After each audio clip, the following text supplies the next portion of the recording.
ladies and gentlemen, welcome. Welcome to today's masterclass. It's great to have everyone back here. This masterclass series is brought to you by ProfitMaster Global Outsourcing Premium Offshoring Solutions. My name is Paul Jansz, and again, it's fantastic to have everyone back today for today's masterclass. So if you are joining us for the first time, just let me share a little bit about how this series came to life, I suppose. Over the last couple of years, the CEO of ProfitMaster, Richard Croker, and I have been producing a podcast series called Talking Numbers, Mastering Profit. And then we decided, you know what, we did that for a couple of years and it was a great little series. And then we thought, why not take this to a live session where we can have some live contact, great guests talking about different subjects all around people. And today's no different. If you've missed any of our shows throughout the whole of this year, I suppose, jump onto our YouTube page, punch in ProfitMaster Global Outsourcing into your YouTube browser, and up will come the page, and you will see all of the content there, including all the podcast series, the Talking Numbers podcast series as well. So if there's anything you want to see there, it's all free educational content. So it's there and built for you guys. So thank you for that. Now, let me quickly share a little bit about ProfitMaster Global Outsourcing. So who are they? If you don't know who they are, again, I'll quickly share. So they're a premium offshore solution provider. So built to assist your business, to help you with, let's call it your remote team, to, bolster on with your onshore team to build an offshore team. And I suppose, look, the numbers speak for themselves when we talk about this, when we talk about productivity increases and cost decreases. We know costs are going up and we're looking for productivity increases. But if you're looking for something around a productivity increase of 20 to 25% and a decrease in cost of anywhere up to 40%, talk to the ProfitMaster guys. And I think that's a really important one. I know as employers, we're being forced to look at other options. And I think the guys at ProfitMaster do a fantastic job. So please check them out and ask the question if you are looking to increase and grow your team. Now, today's topic, we're talking about engagement, we're talking about retention, and we're talking about how engagement and retention can lead to improved performance. And I think it's an interesting topic. I'll introduce you to my guest in a second, but it's an interesting topic because I know a lot of the businesses that I've worked with, a lot of the accounting firms I've worked with, we've always tried to formulate a bit of a plan or a process. I know a lot of businesses have gone down the road of, let's call it an ESOP, whether you've done it or not, which is an employee share option plan, where we incentivize our team members to stay for a period of time. They get allocated shares and then they choose to exercise those shares at a low price and they can take the gain on it when they choose to sell it. It just gives team members a bit of buy-in as shareholders of the company as well. And I know that for some companies it's worked well, for other companies it hasn't. But if you've got any thoughts on this, this is live. If you've got any thoughts and you want to put something into the chat bar, please do so. This is going to take a bit of a different angle as I introduce you to Casey very shortly. Although I'd love to hear any thoughts of what you've done, if it's worked, if it hasn't worked. I won't be able to moderate too much of that soon because I'll be talking and I'll be asking questions of our guest. But if there's anything you want to throw in there so people can look at those ideas and what any of you guys have done over the last 2, 3, 4, 5 years, I think it'd be fantastic to hear that as well. Let's get into this. What are we? 12:05. Okay. I just got told chat is disabled. That's not good when I ask everyone to put stuff into the chat. Thank you, Delia. Wow. Okay, let's not do that then. Put it into maybe the questions or something. I'm not sure. I'll see if I can disable that anyway. Thank you, Delia. All right, let's get into my guest. So I do have a very impressive lady that's going to join us today to share a lot of key things with you as we talk about engagement and retention leading to improved performance. So Casey Benjamin, welcome. How are you? Good, thank you, Paul, and thank you for having me. I'm very excited to talk about this topic and to do so from a very scientific lens as well. We've had some amazing chats and it's always exciting talking about how we can move towards a better future, especially a better working place. So yeah, thank you for having me. My absolute pleasure. It's always great. I think you had on, do we have on, I think I spoke to you maybe last year or the year before. Last year. And to all of you that are listening to this, and the great part is it's all recorded, so you can go back, this will be on our YouTube page in 24 to 48 hours, go back and have a look at it because we've got a lot to go through. So we want to kick this off. We are going to look at it from a scientific lens as well, as Casey just mentioned then. So it's great that, again, all of you are going to have the opportunity, if you haven't had the opportunity to look at things differently, this is going to challenge the way you do look at things and how maybe you can change your strategy towards people. Before we get into that though, Casey, I might let you just introduce yourself. Share us a little bit about you, how you look at things completely different when it comes to people engagement. Yeah, definitely. Well, I've always been fascinated by humans. I'm constantly wondering, what makes them tick, whether it be the people that I'm working with, family members, or if I'm ever watching a reality TV show. That's a really good one to sort of get the brain ticking over as to why do people do what they do. Where humans are really interesting, and I think for me, my journey really started when I discovered psychology in high school, and I was like, "Oh, this is my jam. This is what I love." And so I went on to study psychology and sociology. So that was very much a nature versus nurture thing. But I felt like there was sort of more missing. And I went on and did a Master of Teaching. And in that, I really started to learn about different intelligences, multiple or different learning styles and multiple intelligences. And I saw that play out in the classroom. You'd have all these little individuals, and to try to get the classroom culture working well is a skill in itself, and one that I really loved. I love a challenge, and I really love to take that challenge on. So getting to know those little humans and work out how do they work as an ecosystem, because we can either have a real mess in a classroom with everybody kind of fighting against each other, everybody trying to be all rounders and be perfect, or we can have a beautiful little ecosystem like nature is supposed to be, where you've got everybody sort of in their place. They're able to excel at the things that they are wired to do, and they're able to draw on each other's resources as well. So that really kind of cemented my love for the kind of ecosystem.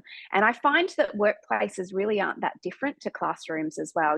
There's always people that, perhaps you don't get along with, or you can't really get on the same wavelength as them, or, the same perspective and things like that. And then there's people that you just adore, and make you feel so good.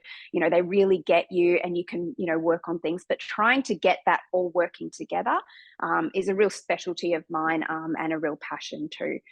So yeah, that really cemented it for me. And then I went into coaching, did some coaching training, but I got a little bit frustrated with the kind of one size fits all model. And then I discovered epigenetics, which was the kind of biological component to the, is it nature or nurture? So that nature part of it. So having psychology, sociology, and then that biological component, it helped me to really understand the language and the science behind why people do what they do. And so there were things that I'd been observing in my everyday of people acting a certain way. And once I had this underpinning, I was like, it all makes sense. I understand what hormones drive people, how they see things differently. And then, of course, as a very solution-focused person, I could see how we could get people on the same page by just understanding that we're all unique, we're all individuals. And if we can understand that and have communication around that, well, then we can actually work together as a team. So that's a little bit about kind of my journey as to, how I got to what I'm doing today. Very good. And I think for everyone that's listening, whether it's the workplace and we've got a team of 3 or a team of 23, or we're at home and we've got some little humans at home, they are all challenging in certain ways. And I think you sort of, like the way you explained the classroom just before is interesting as well. So to understand all of that is going to be good as we break this down. So look, we've got about 50 minutes to go. We've got a lot to get through. We're going to have time for questions. I'm sorry, I've tried to disable the chat and I can't, because I've gone live. So I'll have to look at that later. So if you've got anything you want to drop into the Q&A, please do it so, and we'll have time for questions later as well. Casey, let's talk about a big one nowadays. Since, for those of us that are based in Melbourne, we've come out of, these times of COVID times, and there's a lot more focus on, let's call, well-being. I know certainly in the workplace, in the schools, it's similar. So there's a lot of programs around well-being. Let's talk about, I know a lot of businesses talk about it's probably the number one KPI as well in terms of business with our people. Let's talk about physiology and the psychological well-being side, and what is positive psychology? Yeah, fantastic. Great question. I think the reason why we want to do this as well is because if your staff aren't happy and healthy and well, they're just simply not going to be able to perform at their best. And we want staff performing at their best. You know, we want to get those results, we want to get those outcomes. So where we're moving towards now is creating workplaces that support that well-being.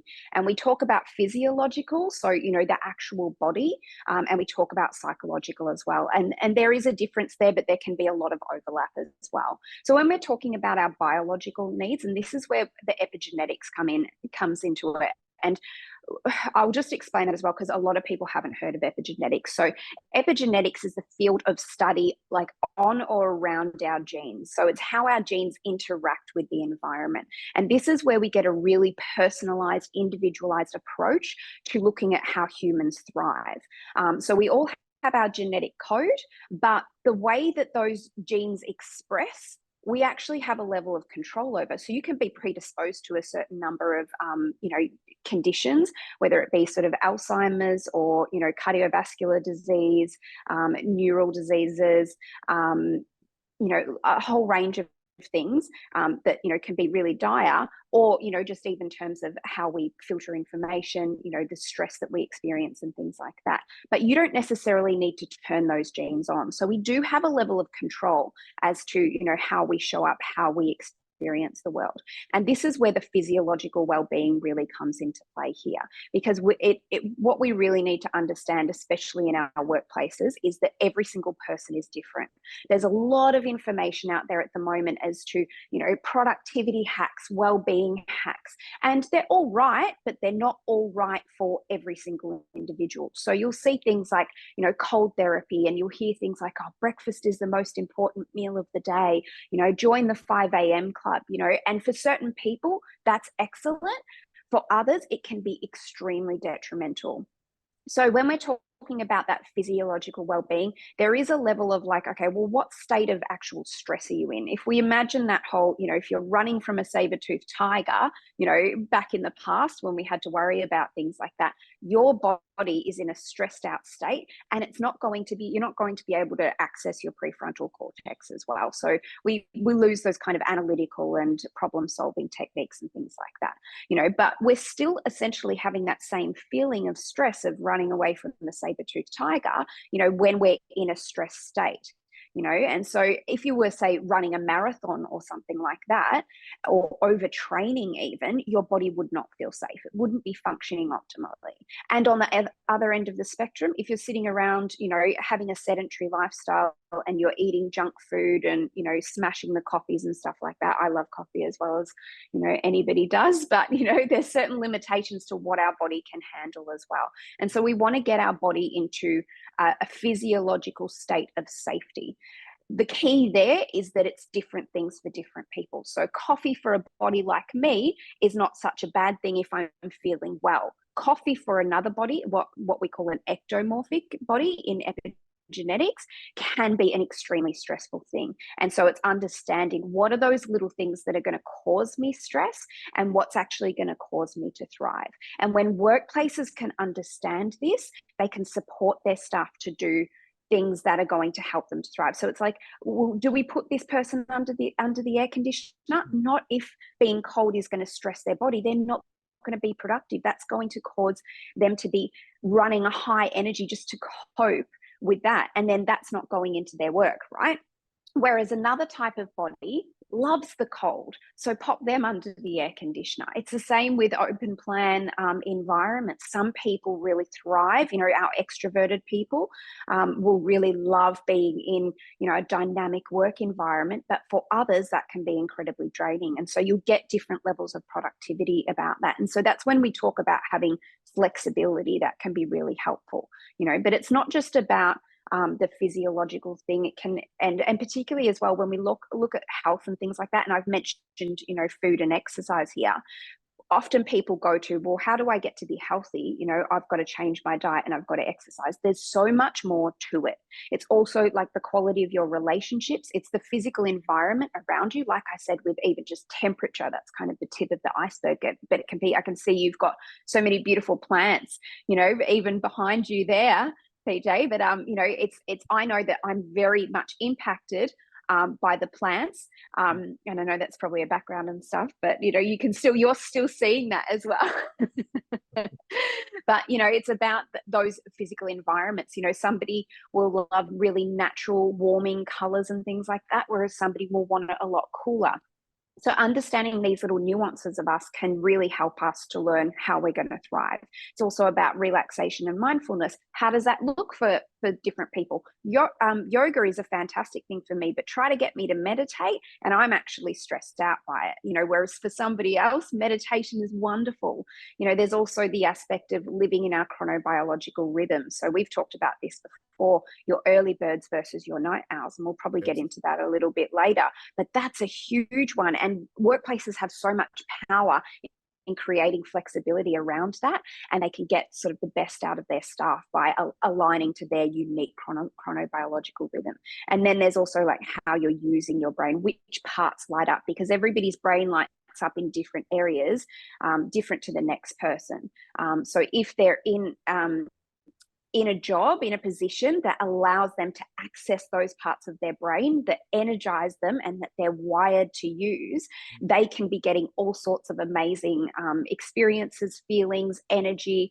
And we'll talk a little bit more about this later as we go into, because it crosses over into the psychological sense of safety as well. But for me, for example, when I was teaching, like I love presenting. So I'm great at talking in front of a class, but doing the planning, and all of the reports and things like that really drained me. So that's where a team teaching situation would have been fantastic for me, because there are other people who love the planning, love the analytics and the reports. So yeah, there's just some examples as to. And is that just a matter of like talking to the team and finding out those sort of areas, or how do we identify those areas? Well, yeah, that's a great question. I think sometimes it depends on the level of awareness of your staff. A lot of people have done a lot of work and they've tried a lot of different things, so they'll know what works for them. So there's a lot of, you can do it through the trial and error method. And if you know that your staff know themselves really well, intuitively, they will know what works for them. But even for myself, I've tried a lot of things and I still had some misconceptions about what was right for me.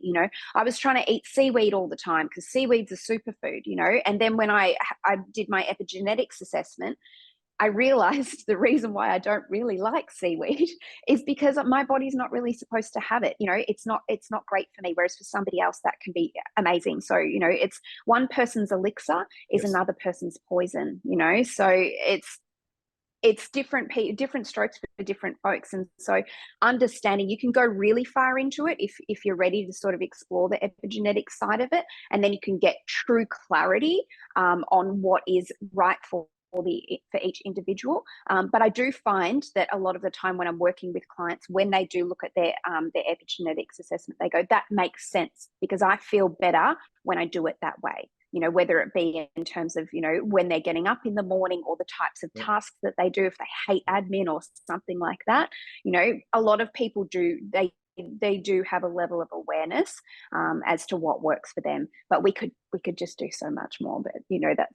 that's my jam, and that's what I'm passionate about. No, I think that's it's the awareness factor at the end of the day. It's knowing all of those, and look, they're all, I'm not sure if there is a perfect solution to anything. It's just about understanding and being aware of where all of it fits in.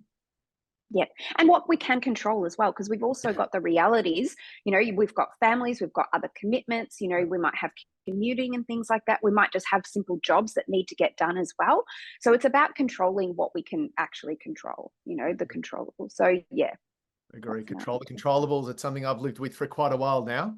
Yes. It's if you can't control it, it's not worth worrying about sometimes, and that can cause a lot of stress onto you when exactly right. you're worrying about other things that you just can't control. Yeah. Let's break down some key words. Tell me what you're thinking about. They're important to me, and certainly in the management of people that, given what I've done as well in my history, and words like belonging, competency, and autonomy. These three are pillars of psychological well-being. So I'm really glad that you've brought them up. So I think these are particularly, and when we look at when we do studies, particularly in psychology, we're sort of trying to get a good gauge on, what's going to work for the general population. And so when I look at these three in particular, I can track them to the three main somatotypes. So that's epigenetics language. So it's the three different strongest types of bodies and builds and dominance of organs and things like that. And, it goes into hormones and things like that. So when it comes to belonging, competency, and autonomy, these are kind of the three things that I guess contribute to the psychological well-being, but the level of importance that for each person will vary. So for me, autonomy is probably the highest one up there for me, whereas for somebody else, a different type of person, belonging is going to be the highest, and then for someone else it'll be competency as well. So when we're looking at that, there, like, competence is talking about like how much environmental mastery do I have? Do I understand my skills and how to utilize them? And do I have resilience with that? Can I apply my skills to this level? So it's like for me, for example, in the teaching job, with planning and analytical, it's not my strong point. So I wasn't feeling particularly competent at that. Whereas if I'm, in front of a classroom and I'm presenting and I'm I probably tick a lot of boxes for ADHD, and I'm really good at, like sort of seeing all these different things and bringing them together, and that's my skill, and that's why I haven't, gone down the medication route, but that's another conversation.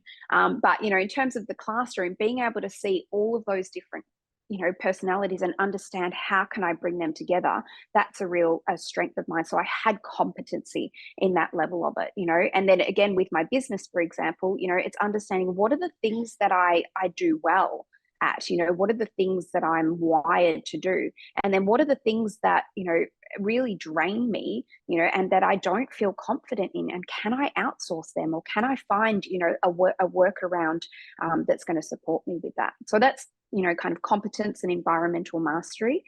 Autonomy is this sense of like being able to control things and knowing you can handle it. It's very much linked to resilience as well, and being able to have a say in things, and know that say is being considered. It's that sense of like, I've got this, I can handle it, whereas like, and I think particularly for Melburnians as well, if we've got some Melburnians on the call, we really saw a lot of autonomy, going when we had to sort of follow a lot of rules around, COVID and the lockdowns and things like that. And obviously there were reasons for that, but I feel like Melburnians are a little more sensitive to autonomy. So it's not just about the biological component as to, well, am I somebody that really values autonomy because of how I'm wired? There is also the impacting, factor of life circumstances and our conditioning and things like that. So, if you're somebody that grew up in an environment where you were always told what to do, you might be wanting to rebel against that as well. So there's different factors for different people.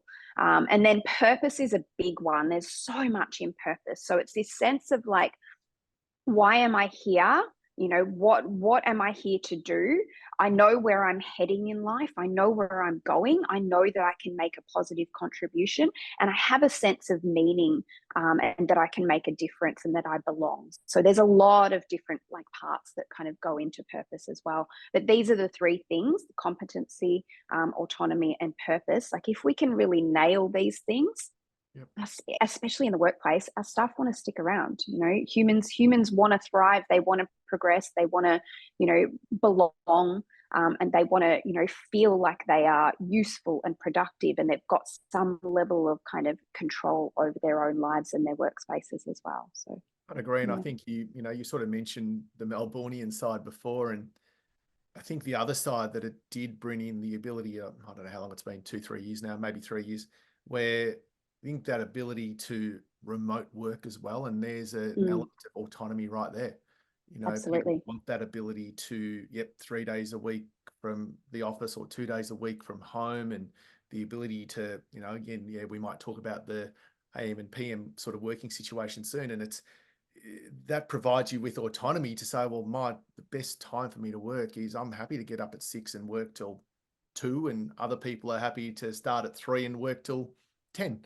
And we'll talk about that. But I think the ability for people to do that now, and I suppose we got forced to do it by the government. And I think it's certainly team members, and now, even now, when you talk about, I think it's opened up people's minds and employers' minds to even engaging with more companies like a Profit Master, Yeah. where like, well, if we've got a team of 10 and 5 of them already remote, they're working from home, does it matter whether they're based in Perth or they're based in Melbourne or they're based in the Philippines? Mm. And now our mindset's saying, we don't think so. So it's just Mm. about what roles we give people and the autonomy we give them to then, I suppose, facilitate the result. Absolutely. And the level of autonomy that they want as well. You know, Yes. because Paul, I have clients that, you know, don't value autonomy as highly as I do, you know, Yeah. and they'll come to me and they'll say, just tell me what to do, you know. Yeah. And so there's a level of kind of, you know, instruction there that I can give them, you know, whilst facilitating that development of that autonomy. But they don't need to be as autonomous as me. You know, it's not how they're wired, and that's okay as well. So it's this understanding of individuality and personal preference that, you know, is really important. And we can, you know, and there is, and I fully appreciate, you know, times are changing and it's difficult to keep up with that change. Things are changing very quickly. You know, we've had certain events that have caused that as well, and exacerbated that, accelerated that. And so, you know, there we do have to change, you know, in order to stay relevant, in order to, you know, get people to stay in our companies and things like that as well. Yeah. But, you know, there are workarounds, there are solutions, there are creative ways, and there might be a little bit of trial and error with it, you know, but that's okay. We're working it out, you know, and we'll get there as long as we're committed. I'd agree. And I think the ability for, again, employers that are sort of watching this right now to say, well, how many conversations do I have with my team members around belonging or purpose or competency or autonomy? Mm-hmm. You know, and again, not as a blanket, but as an individual. It could be, I don't know, when you're doing your 6-month reviews, or it could be if you're just having a monthly chat and just saying to them, how important is that? Is that something that, from an approach point of view, is that something that you would Yep. recommend? Yeah, absolutely. And it depends again on the person. So it might be around, we could have flexibility around that in terms of like, do you prefer a survey or do you prefer a face-to-face chat? Because, you know, for some people, they're not going to feel comfortable to share this information face to face. So there's also kind of differentiation, to use a teaching term, as Yeah. to how we can approach this conversation. But I think it's an important one. And I think, you know, even just those terms, if we define them for our people and we Yes. give them a few kind of examples, then we can really get for them, you know, an example of a great question is, you know, like, do you feel like you belong here? What would it take for you to feel like you belong here? What does belonging mean to you? Yeah. Even to just get our staff thinking about this as well. And what could we do to support that belonging? Yeah. Mm. Yeah, good. They're sort of good, I suppose, given the fact that it's the end of May. I think a lot of businesses can't wait to get to 30 June and plan out the next 12 months, let's say. These are good questions even to take into like a planning day. I know a lot of Absolutely. businesses do it. They sort of map out the next 12 months or definitely the next 6 months. Maybe try something a little bit different and using these sorts of techniques to say, what does it mean? Yeah. I think it's a great thing because it just opens up conversation. It does, and it's a way of building trust as well. Yeah. You know, people want trust; they want that sense of safety. You know, especially nowadays, you know, in the workplace as well. And you know, we can do some amazing, fun things like bringing Lego in, and you know, having staff drinks or going to like a mini golf place or something like that. And that's all really important. I'm someone that loves fun, you know, but there's also an element where we need to have these real conversations. And you know, Brené Brown talks about the importance of vulnerability a lot. And these are those conversations. If there is trust there, and your staff are feeling comfortable with talking to you about these things, there's an opportunity there to really get to know one another. You know, and this can even happen amongst staff members as well. We've seen fantastic results with bringing staff members who, you know, had tension between them together by having these kinds of conversations. Yeah, brilliant. Now, I know we've had Mm. a lot of interesting chats and I love having our chats. We always get off the phone and say we could have done that for another hour or so. So, Mhm. but we do need to keep moving. But We when we do. heard you talk, I've heard you talk about the 6 subdomains. Can Mhm. you go into that a little bit for us? Yeah, absolutely. And there is some crossover here. So the 6 subdomains of psychological well-being. So we've got that autonomy, environmental mastery, you know, and that sense of kind of purpose or belonging. We've also got that personal growth. So this is like a really human trait of wanting to progress and strive. And I think probably most people, if not everyone on this call, will have that sense of wanting to sort of improve or get better. We want to grow, so that's one of the subdomains of it, that personal growth. So, how am I learning and growing? And workplaces are a fantastic place to facilitate that as well, because we've got professional development. We've got calls like this, where it starts to get the brain ticking, and we can think about these things, and it feels like we're evolving. That's, humans love that. So that's one of the amazing subdomains that I get very excited about. There's also that kind of, the positive relations is kind of that belonging, and a feeling of being important, and knowing that you matter with others, and that you can give them, the same, that you can give them a space where they matter. So that this is where, humans, I think we've lost our way a little bit with this, and I think it is partially due to trying to get other people to agree with us all the time, and we don't necessarily need to agree all the time, but we can work towards understanding things from different people's perspectives. And I can talk a little bit more about that later if we have time, but I'm aware of time. So we also have, so that purpose of life, knowing, I'm clear on where I'm going, the autonomy, and then also self-acceptance. So this is a big one. And this comes in with the awareness. You have to have the awareness of, who am I? How am I wired? What do I like? What am I good at? Things like that. And there's this also this big layer of acceptance in terms of, do I actually like that? Do I appreciate that? Do I accept that about myself? Do I recognize that I'm human, I'm flawed, I'm going to make mistakes, and that's okay. I'm learning. This is part of my journey. So that's a really big one as well. So yeah. And I think that's the ability to, a lot of what I'm hearing, and if I had a pen, I'd be writing it down, and hopefully everyone online is either writing it down or they're going to watch this again anyway, which I will. The importance of asking questions, and you've just sort of thrown out 4 or 5 or 6 different ways to do that, but the importance of asking questions is really important as opposed to telling. And I think leadership has changed, where I think leadership is about asking and not telling. So it's something, again, that and I know certainly with some of the businesses that I've worked with, they've asked me questions, and again, it's not about me telling, it's about me asking back and saying, so what, when we're talking to team members, we say, and I can remember doing this with sort of a firm only a few weeks ago, where they were talking about, well, their team members were talking about, we'd rather, and you were talking about before in terms of personal development and growth, we would rather do some high level work. How do we get to that high level work? So, well, let's try and map that out. What does the lower level work look like? Let's whiteboard that. Let's try and just put it all on the whiteboard. So we started putting it on the whiteboard. So, okay, well, if you weren't going to do this, who do you believe could do this? Fantastic. Yeah. Then they started to visualize what this person or this role could be. Okay, well, do you think that's something that we would look onshore for, or do you think it's something we look offshore for? And they had already got ideas of offshore, but they didn't know what these people could do as an example. So then they started thinking about, well, what about, if we took it to management, and said, well, here's another role, it's going to be another 65, 70K role, they're probably going to stamp it and say no. But if we took it in a different way, and that's what I said to them, why don't we just package it up in a different way?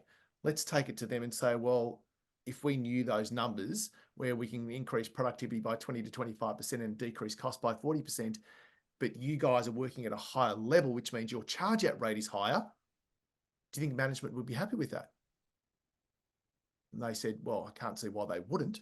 So again, we put together a good case and presented it to management to say, well, this is what we'd like to be able to create over the next 2-3 years. How do we start doing that? And they were very open to it, because again, maybe a bit of autonomy, maybe a little bit of thinking outside the square. How do we all grow and develop?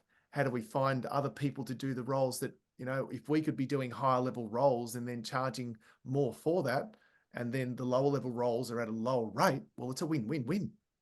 Absolutely. Yeah. And the win-win is, a really important factor of it. So, when we support, our staff, we win as companies as well, you know, and the leaders as well. And one thing that I picked up on there as well is the way that you'd framed that as well. So, you know, I think you're quite an intuitive person, and so understanding, you know, and you've got a lot of knowledge and awareness around, you know, individuality as well, and the way to present something to someone in order for them to receive it. It's really about, it's that kind of the platinum rule over the golden rule, you know. So it's not the golden rule being, you know, treat others how you want to be treated, the platinum rule being treat others how they want to be treated. So we speak in other people's language. So when, you know, I'm aware that, you know, I'm going to use certain language, but this person over here, they might want a more analytical type language or more logical or something like that. This person might want more feeling language. You know, this person appreciates numbers. So, you know, we want to present things in a way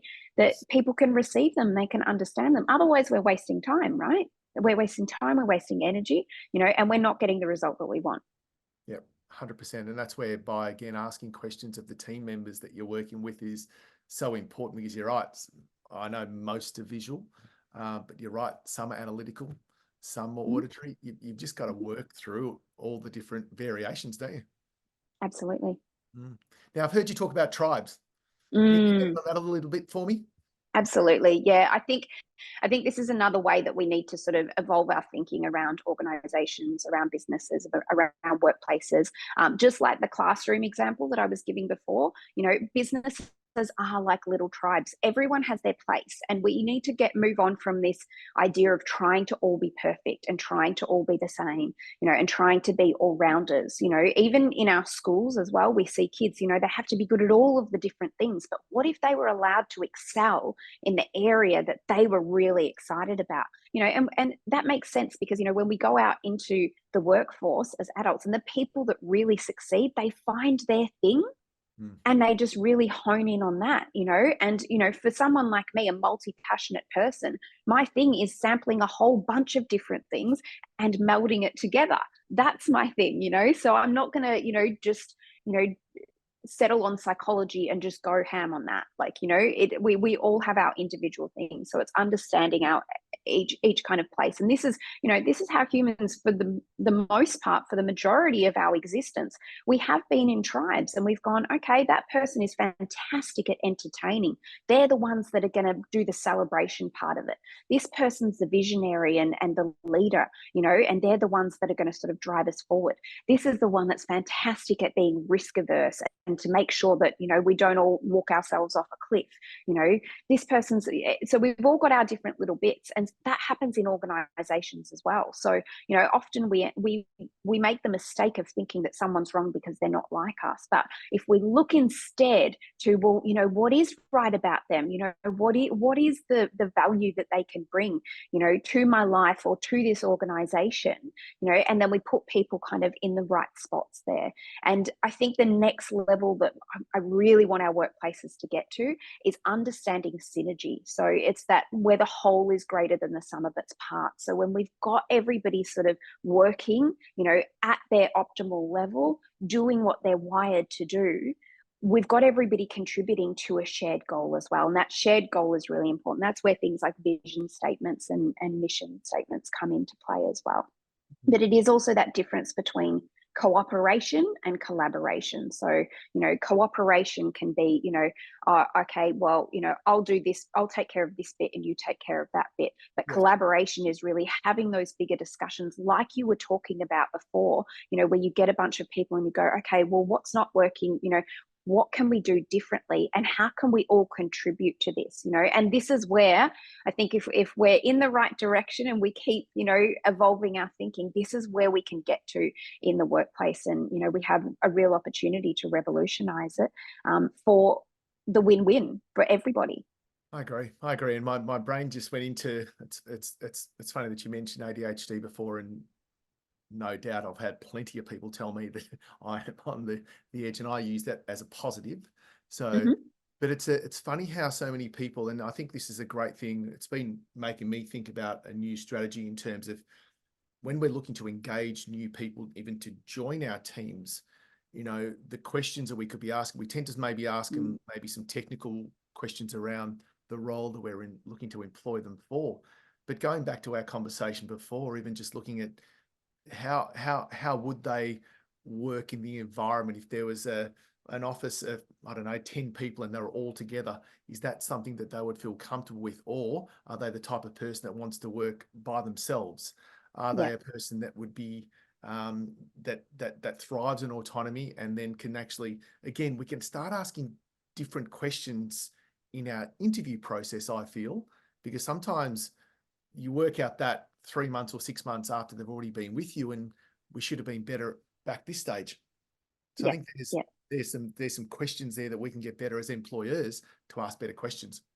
Yeah, absolutely. The costs involved with retraining people, rehiring people, we all know, like, how high they are. So if we ask these quality questions up front, we can save ourselves a lot of money, and also time and energy as well. Yeah. And something that's so precious, the culture of the organization as well. If you get somebody, and it's not even necessarily that they're a bad egg or something like that. It could just be that they're in the wrong role, Yeah. or the environment's not suited to them, or it's not meeting those 10 A's of psychological well-being with, the autonomy and the competence and the belonging, and that could put them out of alignment. So you might see them showing up in a stress response rather than actually their optimal response. So Spot yeah, on.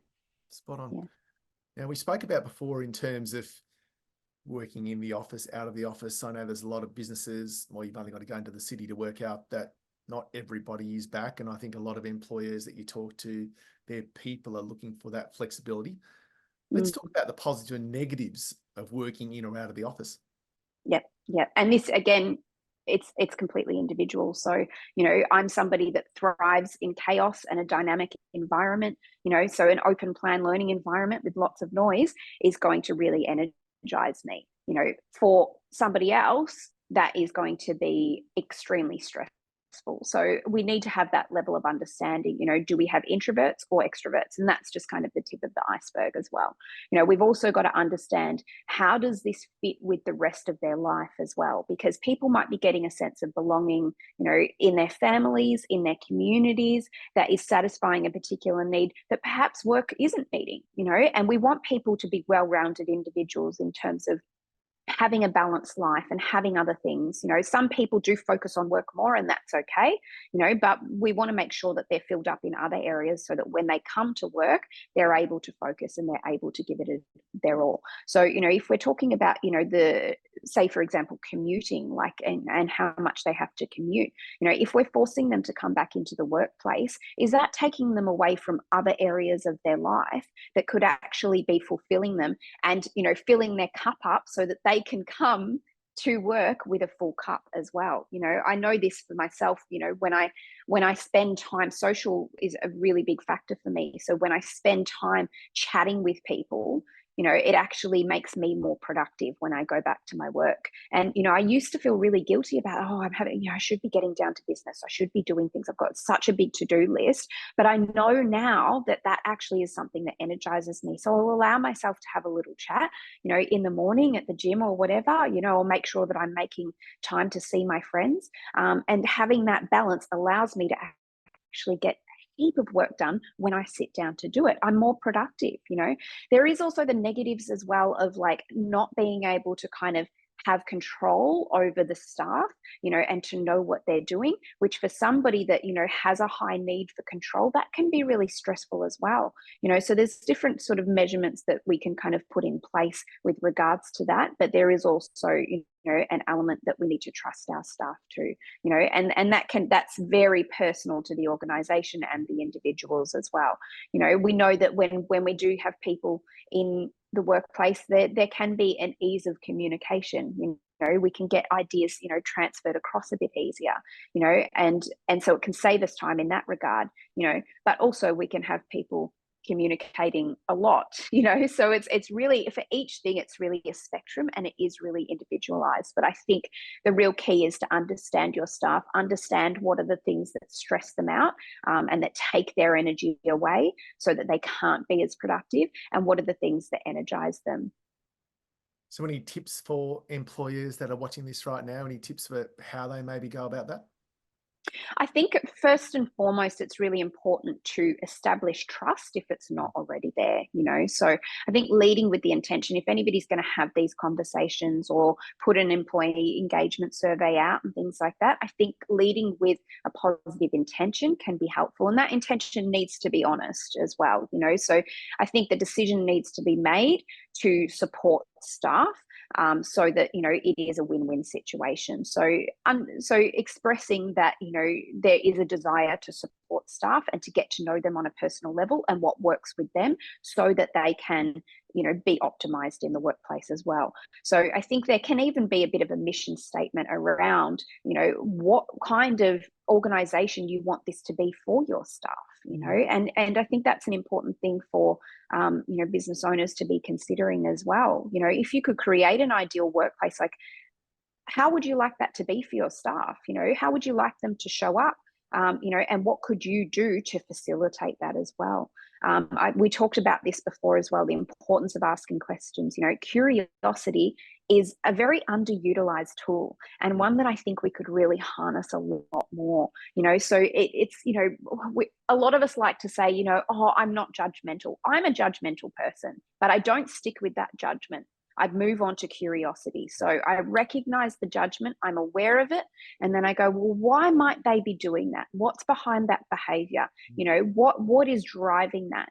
So we can have this level of curiosity with our staff as well, by asking them, you know, what is it that is meaningful for you? What does contribute to a sense of purpose? You know, what is autonomy to you? And is that important? You know, how competent do you feel? Do you feel like your skills are being utilized? And I can send some questions on that people can ask, because I know I've said a lot here and it might help to sort of just bring it back.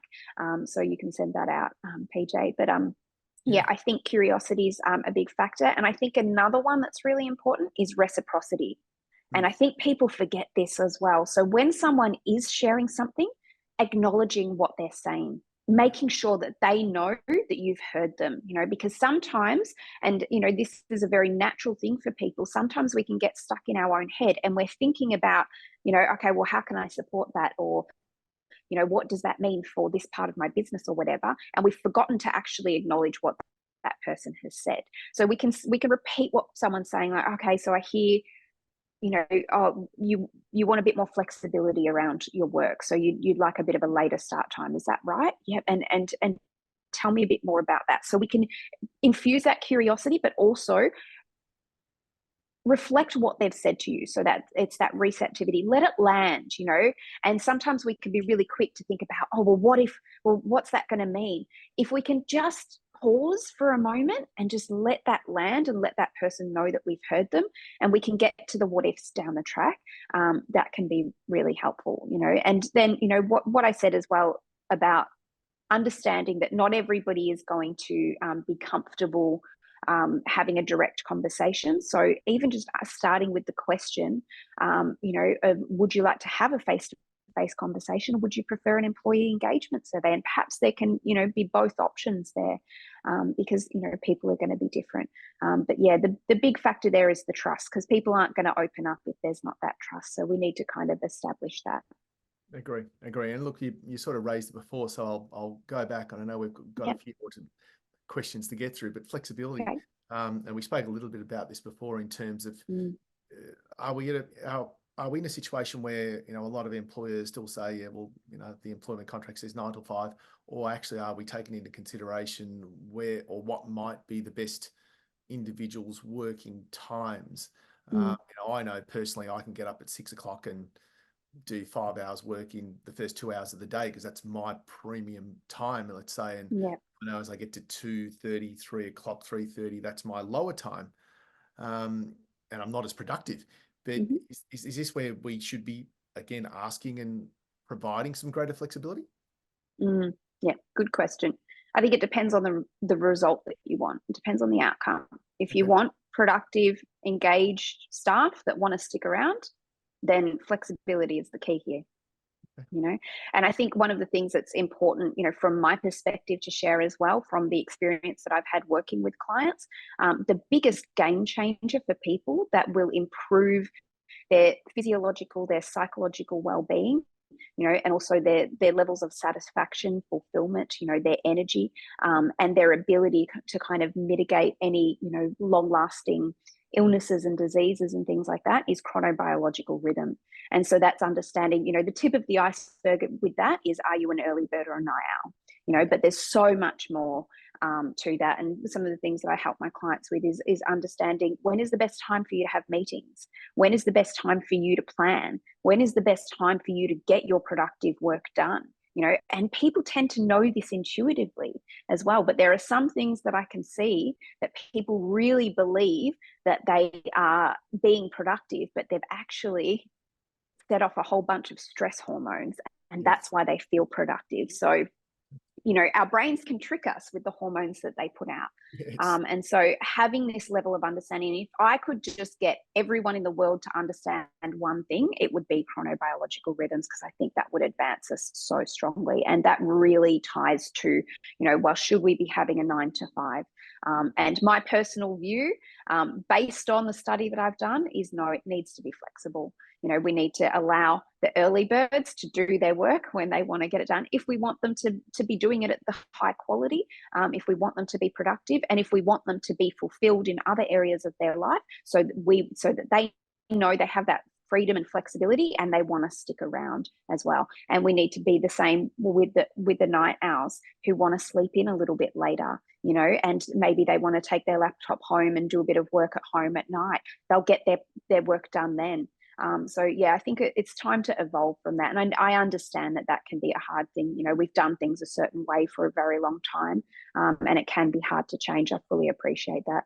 But yeah, and just on that note as well, because I want to make sure that no one misinterprets me, there are early birds and there are night owls, and there are people that tend to sit well in that 9 to 5. They've kind of got consistent energy throughout the day as well. So it's not just early birds and night owls.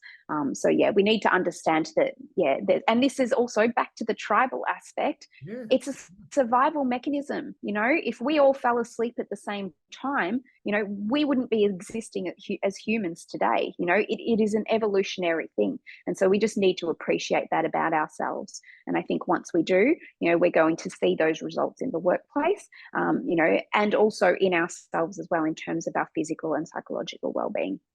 Okay, a bit to digest, take in, and process, I think, there, because it's there's a lot there that, even in my head, I'm working through different things there. But I love it. I love it. As we look to wrap up, what have we got? We've got 7 minutes left. To everyone online, if you've got any questions, please drop them into the Q&A, not the chat bar, because it's not working. But let's talk about inclusivity. As we look to wrap up. What does that look like? Inclusivity, I think, is really understanding this level of individuality that we have, and creating environments where we can support that. So it's not just, in terms of, gender affirmative action and things like that.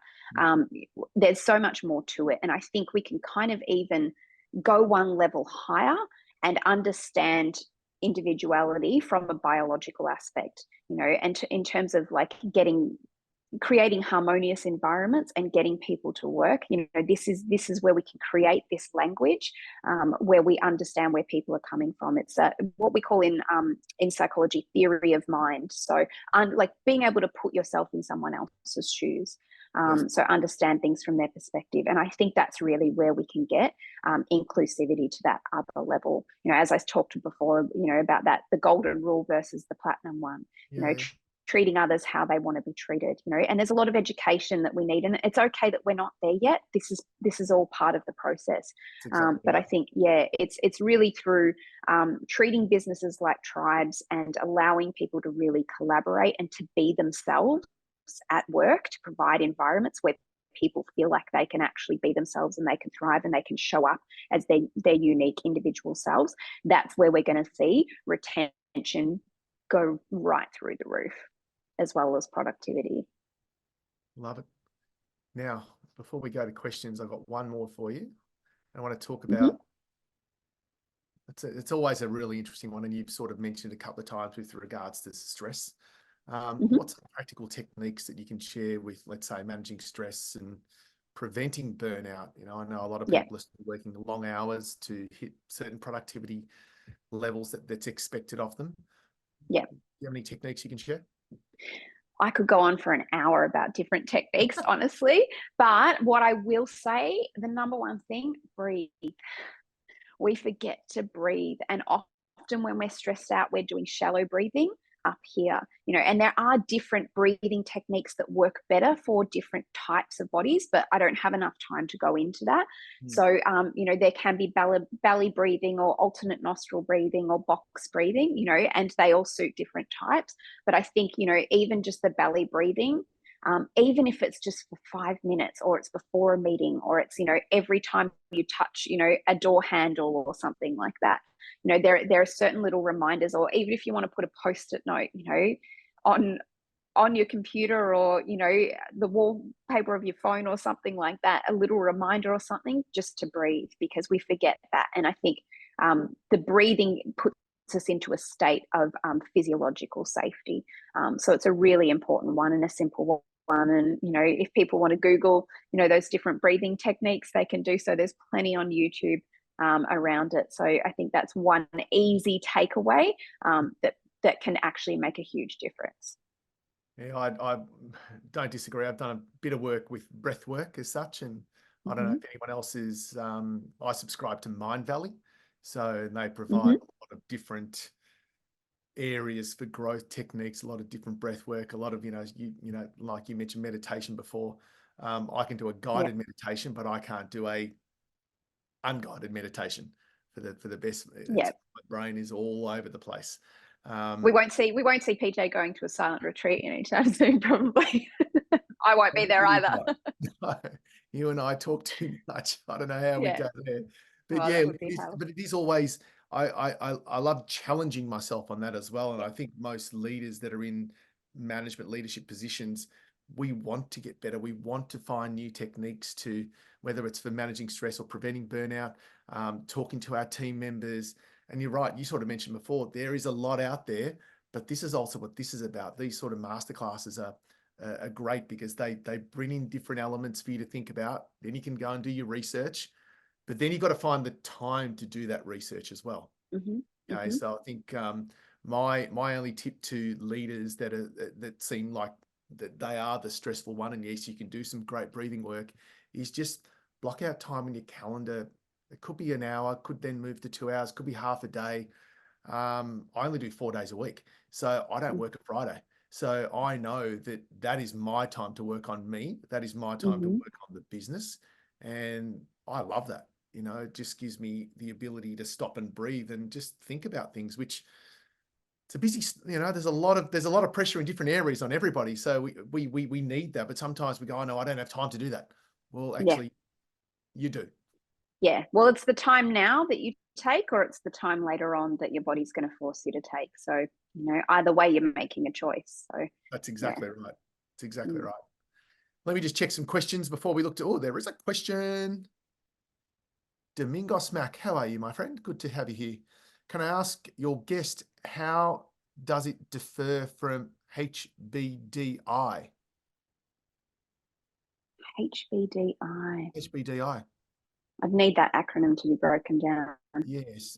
DMAC, maybe just throw that in there, mate. I'm wondering if it's MBTI. I'm not sure. Maybe if you can update that, mate, that'd be great, and we'll come back to that. Look, I suppose the key thing that again, there's so much more and I think, Casey, you mentioned you're going to send some stuff through, didn't you? Yeah. I'll send a list of questions, the kinds of prompts and questions and the topics that we can talk to staff members about. I'll send that through because I don't expect anybody to remember that. Yeah, no, that's right. And look, I'll email everybody. So if you want it, you can opt in. You can just reply to me, which I've done in the past as well. I just give everyone a quick email and say, yes, please, PJ, and I'll send it to you straight away. So Casey will send it through to me, and then I will update that. I think DMAC has updated that, but I might follow him up on that and come back. Oh, here we go. Oh, Herman Brain. Herman Brain. Dominance instrument. I haven't heard I haven't actually looked. I have heard of that, but I haven't looked into that personally. But what I would hazard a guess at is for example, when I'm talking about epigenetics and the science, it's really the science behind why things like disc theory and MBTI exist. And I've used disc theory before, and it has been a great tool for me understanding myself. My hesitation around things like that is how much do you know, like whether your conditioning is answering for you, or whether it is your true, self that is answering. And this is where I've landed on epigenetics, because you can't cheat that test. It's a physiological, it's an assessment. So we do it through measurements as well, because we're looking at 10,000 different ratios across, or 10,000 data points, and 80 different ratios across the body as well. So I would have a look when we're looking at the Herrmann brain dominance. I would expect that that's also based on this science as well. But we just haven't educated people on this science, but I think they're ready for it. Yeah. Why not? Yeah. And whether it's disc or Herrmann member, I know I've done a lot of those over the last 20 years as well. And whether it's understanding team members, whether that's understanding clients, there's a lot of work around that, and it can all be beneficial, and it all needs to be a starting point somewhere. Absolutely. Yeah. And most of the people that I work with have already done things like MBTI and DISC and things like that, and they're wanting that greater sense of like implementation and a holistic sense as well to it. But usually they have to have done something like that to even be ready to explore something like this. Okay, great. Well, thank you. Look, we've just clocked over to 1:02. Thanks so much. Again, we could have spoken for another hour. When we caught up last week, we were sort of laughing about that and worrying about if we actually got time to fit everything in. But I think we did very, very well. So thanks for being a part of this masterclass. Again, I don't know if you've got any final comments that you'd like to share. Just thank you for facilitating this very important conversation. And it's such a joy to be working with you in a way where I know you're thriving in this role, and it's just exciting. It energizes me, and I absolutely love it. So yeah, thank you to everybody that's logged on. And I understand that I'm talking about a lot of things that are quite different to what you've heard. So thank you for being open-minded and curious, and for sticking with it. And there's a lot of jargon and terms that I've probably used that you might not have heard before as well. So thank you for the patience with that, and I hope you've got lots of good things to look up. Well said, and thank you. I think the ability, again, this will go into post-production, and I know I'll get it in the next 30 seconds. But it'll go into post-production. We'll pretty it up a little bit, and then it'll be on our YouTube page probably the next 24 to 48 hours. So again, look out for that. So if you want to know more, just go straight into YouTube now, like the page, and then you'll get notified when it goes up there as well. But I'll be putting it on our socials as well. So get the recording, because I agree the best part about this is getting the recording, listening to it again, taking notes, and maybe putting together a bit of a plan to how you want to approach this. I'll send you all an email with regards to those questions in case you'll send me. And hopefully, again, you can start to add a little bit more to your current leadership style as we're going to move into a new financial year soon, and there'll be new challenges, and you want to change accordingly to how you continue to engage and retain your team. I think it's critical for employers to be able to do that nowadays. So hopefully we've been able to provide you with one thing that you can take away. And if it's more than one, it's a bonus. Okay. So Casey, thank you again. And to all of you that have joined us, thanks for joining us. Signing off till I see you next time for our next masterclass. Thanks. And thanks so much, everyone. See you, Casey. See ya. Join us at Profit Master. Passionate people, passionate careers.